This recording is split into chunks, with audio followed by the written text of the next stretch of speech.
Hey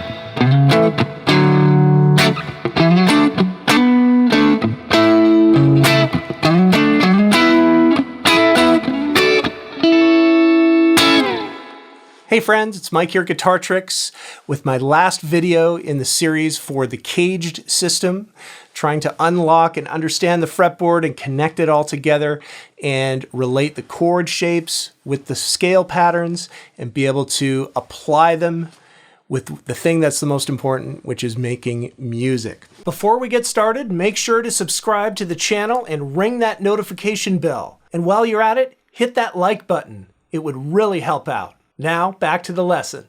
So we're on the last shape of the CAGED acronym, which is the D shape, open D. And I've been using the key of D in this series, so I'll continue to do that, but I'm going to do it instead of open position. I'm going to show you the fretted way to do this, which is up an octave here at the 12th position, okay?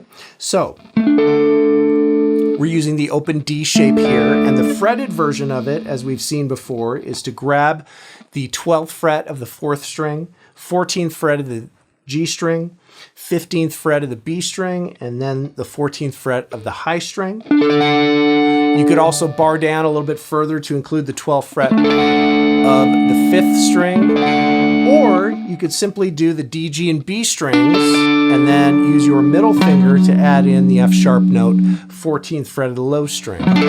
F sharp note being in this particular version, which is the D major, right? Okay, so that's your chord shape, and of course there's a scale pattern connected to that chord shape in this position.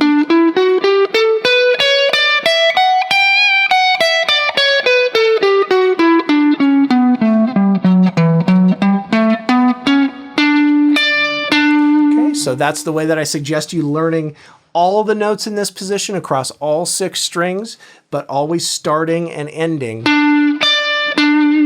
on the lowest root note in that position. All right, so we've got the chord shape, we've got the scale pattern in this particular position, and remember, this is the 5th position that we're talking about, the 5th distinct position we're talking about. We started in the 2nd position down the neck with the C shape, and then we went to the A shape in the 5th position, we went to the G shape in the 7th position, E shape in the 10th position, and now we're at the 12th position, finishing off with the D, open D shape. And of course from here it just goes up and repeats now back to the C shape at the 14th position and keeps going up, okay? So this is the 5th distinct position and 5th different scale pattern that you need to learn in this position. Our 4 and 5 chords, which are really useful to learn in this position. Well, our G chord is going to be based off the open G, the fretted version of that because we're up the neck, the 12th position. Same with our A chord. It's just going to be the open A shape fretted version at the 12th fret. Okay. Our minor shape, you just flat that 3rd in the chord to get your minor shape in this position. G minor, a little bit of a different grab here.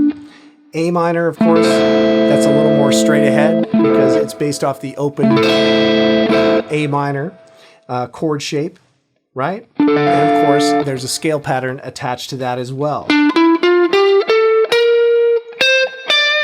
Okay? So really cool stuff here. I encourage you to learn the different chord shapes in any position, especially the 1, 4, and 5 chords. Learn the scale pattern for the key you're in this case, D major, or the minor counterpart, which would be D minor. And also learn those chord arpeggiation patterns, which are closely associated with the chord shapes here, just adding in a few little notes here and there.